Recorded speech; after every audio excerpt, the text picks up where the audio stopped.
Hi, Jenny. How are you today? Hi, Lori. I'm doing pretty well, thank you. What about you? I'm doing great. We are going to talk today about Bobby Fischer. Now, Mm, who's Bobby Fischer? good question. That is a good question. And why are we talking about Bobby Fischer today?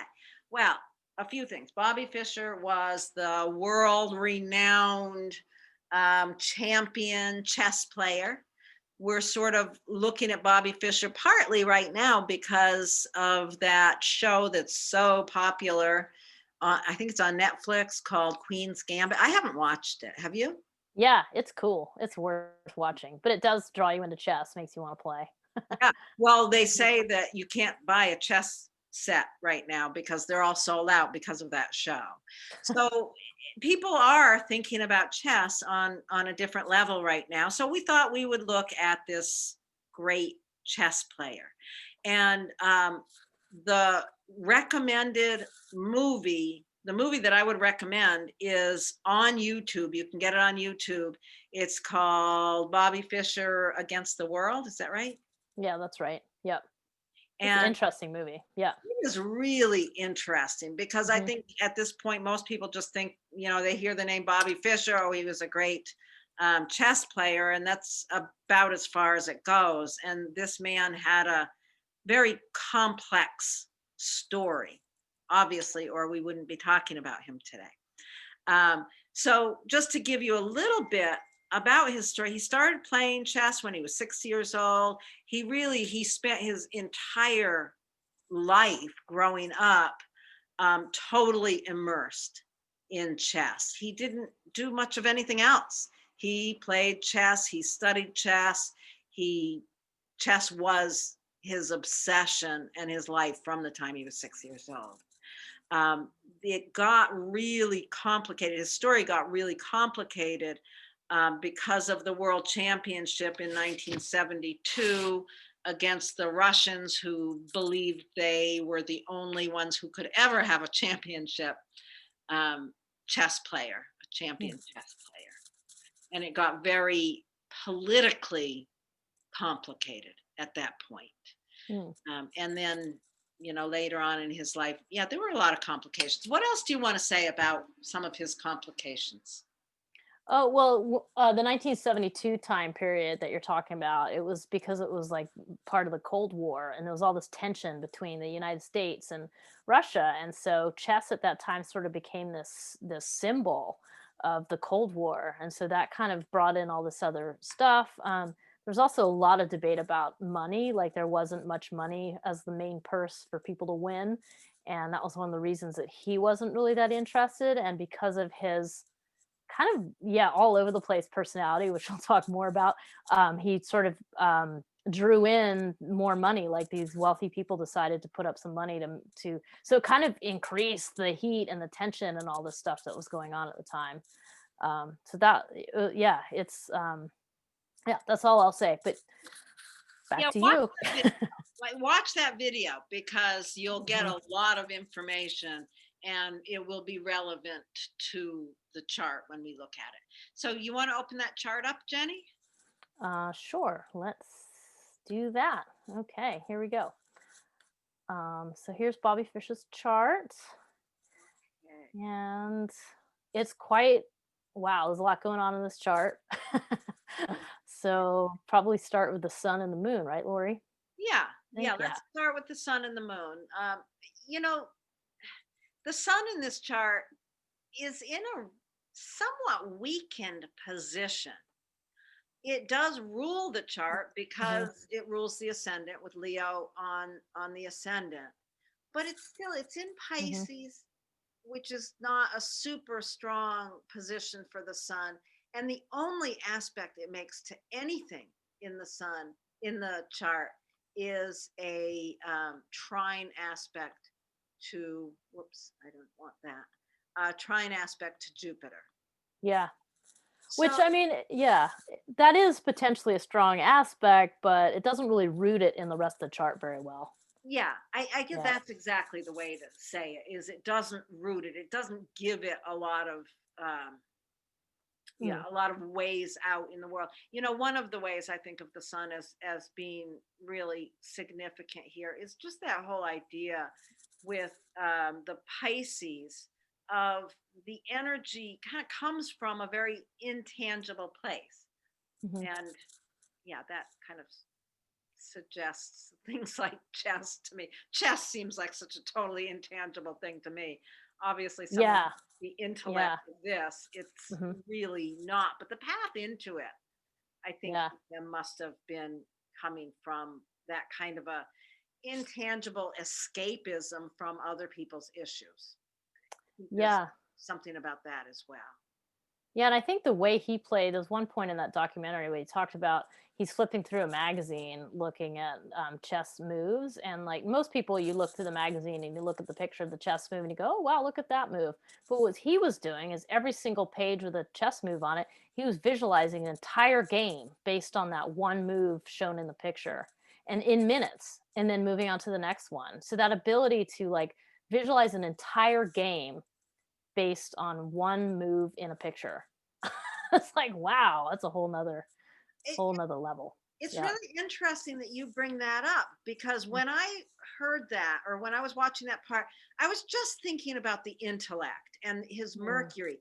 And yet, mhm, that Jupiter to the sun from the 12th house, that kind of mhm. hidden understanding and that just flows to that kind of fleshes that out in a different way. I like that. Yeah. Yeah. Yeah, and also just the one other thing I will say that kind of adds what you would say in ancient astrology dignity to the sun is the fact that it's a day chart. He's born in the daytime, so that gives a little more oomph. And then just yeah, it is actually the more I'm looking, I'm like, oh, actually there is more strength to it than I originally thought. Um, Yeah. so yeah, well, that's the way astrology works, right? It kind of unfolds before your eyes. So Right. As you work with yeah, it, it kind of unfolds. And I'm having that same yeah, experience. Yeah, the sun's a lot stronger than I was thinking it is. Uh, yeah. but yeah. Okay. But So tell me what you see in the moon. right. So then your head goes to the moon because you just want to know what's this guy's emotional content. Moon's pretty happy in Taurus, generally speaking.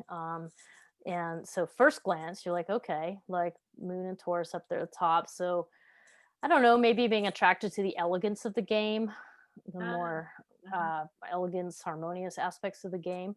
But then when you look a little deeper at the moon, you can't help but notice that it's actually in the middle of a T square. So what that means is that the moon is squaring Pluto and it's squaring Mars. And because the moon is in the middle point between those two, that means it gets the brunt of that aspect. It means that its job is to deal with all of that intensity and empowerment of Pluto and then the action and assertiveness and possible aggression of Mars in this coming out of this kind of sensitive moon place that wants to be kind of harmonious and forget about it. It's right in the middle of conflict. Yeah. um, so that's kind of Yeah. my I mean, first thought. the core of who he is, the sun and the moon, Mhm. really suggest a very, very sensitive person, Yeah. a very And sensitive, calm kind of person. But then yeah. that just pulls everything into a different. Yeah. Gosh, it really ramps up the intensity, doesn't it?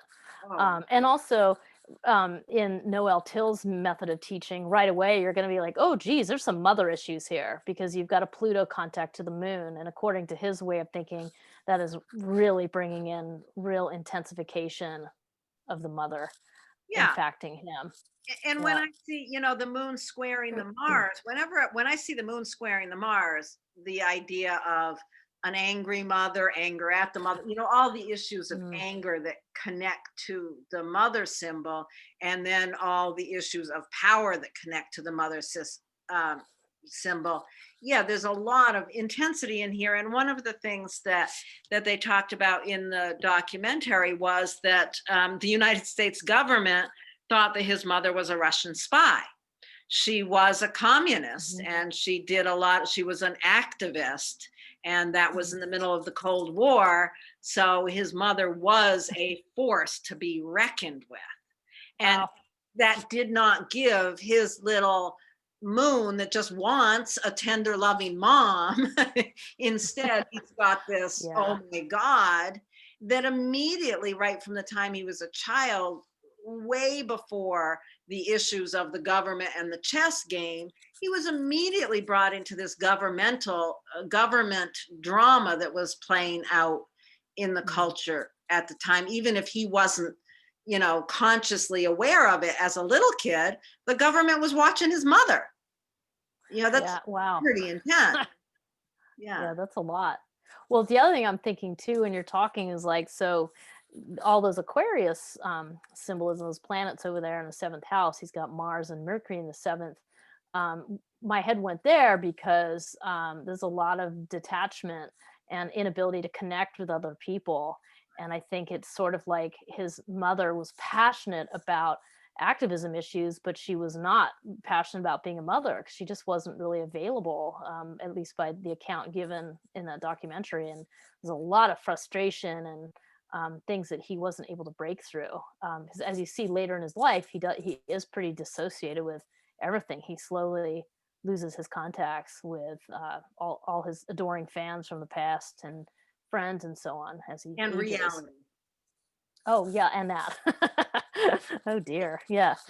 He really does. And Yeah. I just, on that topic of his difficult kind of detachment from others and detachment from the world, you just look at, there we have an air grand trine. And an air grand trine is immediately brings up issues of self-sufficiency around the intellect. And because with a grand trine, if neither the sun or the moon are part of that grand trine, that even more so, distances him from his own self. That's a really, I have seen people in modern times who have figured out ways to manage a grand trine without a sun and a moon connection very, very well. And yet, I think it can be extremely problematic. Yeah. Kind of splitting itself off into Mhm. different pieces. Yeah. Yeah. And especially, I think anybody can see looking at this chart. I mean, you can see how much impact the Mars is having. Like Mars has got so many contacts to it. And it's in the Grand Trine, and it's the only planet that has a way out of that Grand Trine, meaning it has an active opposition with Pluto. So that gives it a way out, but it means the only way out is to be really intense. And really Like that's the only way. Powerful. Yeah. That's like Yeah. the only way out of this is to increase my empowerment. That's really interesting, isn't it? And one of the things when you think about just that power right on the ascendant, the fact that in 1975, he got the title of the champion, the world champion, the best chess player in the world in 1972. And then in 1975, he did not defend his championship. He did not go to play the next rounds that were going to keep him his championship. So he lost it. He basically gave it away, which is really, that I've got this power, but I don't know. I started out with a particular thought on that I've kind of lost, but just giving in to that, I know what it is. It's like that power. He wasn't willing to defend it because it's so important. Like if it was better for him to let go of that than to risk losing it. Yeah. Okay. Well, strange. That's a good point. It's a strange one. Well, my head went to the other thing I forgot to mention about the moon, which I think ties in maybe a little bit with that, was just that the moon in Taurus speaks to wanting something really tangible. And he was interested in money. I mean, for sure, he was demanding that chess players get paid more money. And on one hand, it seemed to me like there was a very egomaniacal version of that, where it's like, I need more money. But on the other hand, other players are saying, well, finally, like somebody's saying that there should be more money involved in this, because I'm trying to make a living here by being really good at chess. And so it depends on your point of view. Probably different people have different opinions, but nonetheless, the need for a tangible result in the career, because it's in the 10th house. So there's that part of it. But yeah, there's, I don't know what that, the part you were talking about, it's almost like there's a self-negation part, somehow, or I don't know if it's fear of losing, or if it was more like, well, I just should be the winner and I shouldn't have to defend it. Like I'm just I am who I am and that's it. I don't know. I think he was really Yeah. terrified of losing it. I mean, you think about that Mm, that power on the ascendant, that need to mm, be the all powerful, and then Venus in Aries, right on the midheaven, that mm. need to be number one of Aries. Yeah. I've got to be number one, and if there's Yeah. any chance of losing it, that goes into probably the Pisces, that not quite having the strength of belief in himself. Yeah. I don't know. There's Yeah. something interesting there.